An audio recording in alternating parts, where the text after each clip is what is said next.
Good afternoon, and thank you, and wow, I am so privileged and so honored to be sharing this afternoon with all of you and these incredibly amazing women that are being honored today. I'd like to extend my congratulations to each one of you, Octavia, Michelle, Kelly, Patty, and all 50 women that have been included in the Impact Report. Your achievements not just inspire me, but also so many others to work harder, to be better, and to make a dent wherever we can. So I'm very, very proud to be standing alongside of you. So in life, there are moments when you stop and ask yourself, how did I get here? Like, why am I standing here? Well, this is definitely one of those moments for me. And I find myself going back to the beginning, back to my roots. I was born to incredible parents. Amazing parents who served as doctors in the Indian Army. I was the firstborn.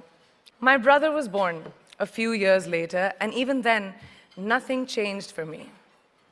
We were both given equal opportunities, and I want to emphasize this. I want to really emphasize this for you because I don't think a lot of people might understand that being equal might seem very normal. But where I come from, India, and a lot of developing countries around the world, more often than not, this is an exception. It's actually a privilege. My first experience of the glaring disparity between boys and girls came at a very, very young age. I grew up in a middle-class family with extremely philanthropic parents who constantly reminded me and my brother how lucky we were and how giving back to those who were less fortunate was not a choice. It was a way of life. Simple.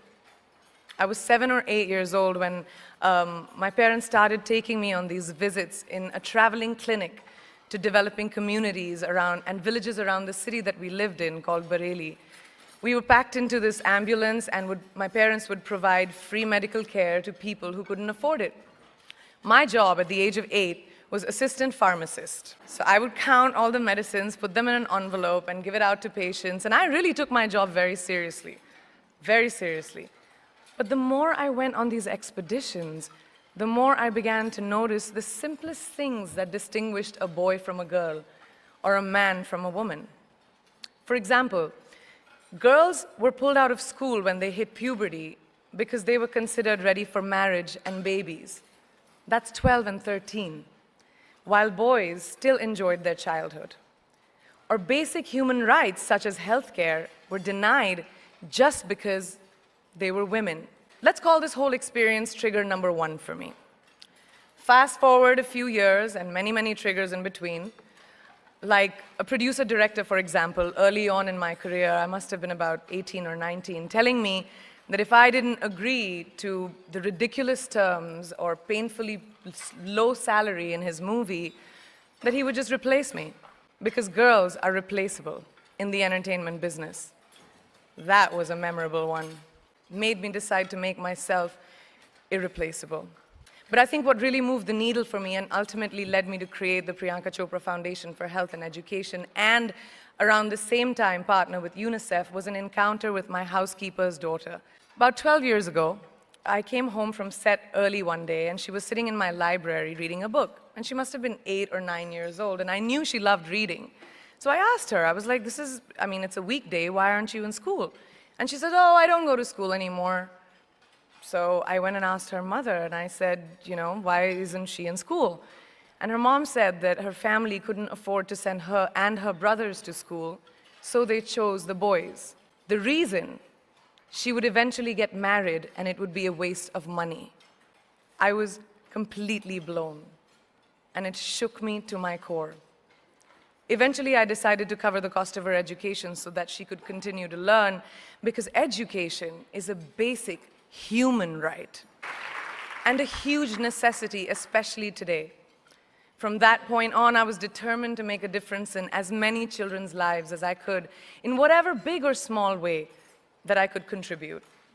There's a really, really beautiful quote that I read recently, and I think it's absolutely appropriate to explain what I'm trying to say today. The hand that rocks the cradle, the procreator, the mother of tomorrow, a woman shapes the destiny of civilization. Such is the tragic irony of fate that a beautiful creation such as a girl child is today one of the gravest concerns facing humanity. Girls have the power to change the world.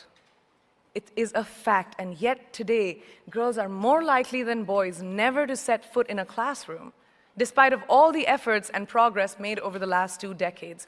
I'm just gonna give you a stat, more than 15 million girls of primary school age will never learn how to read or write, compared to 10 million boys. Primary school, it's the beginning of our future. Over the last 11 years, I have witnessed firsthand the incredible work that UNICEF does for children around the world, especially victims and survivors of child marriage, displacement, war, sexual violence. But there is still so much work to do. And for me, that is the fuel to my fire. The reason I'm so committed to this cause, and that is where my passion stems from, because I know that a girl's education not just empowers families, but communities and economies. A result of her education, we all do better. It's just as simple as that. As entertainers and influencers sitting in this room, I feel that it's our social responsibility to be a voice for the voiceless, which is why I applaud each and every woman in this room for being such a badass. For using your platform and your voice to contribute to change, and for ensuring that there is not even one lost generation as long as we are alive.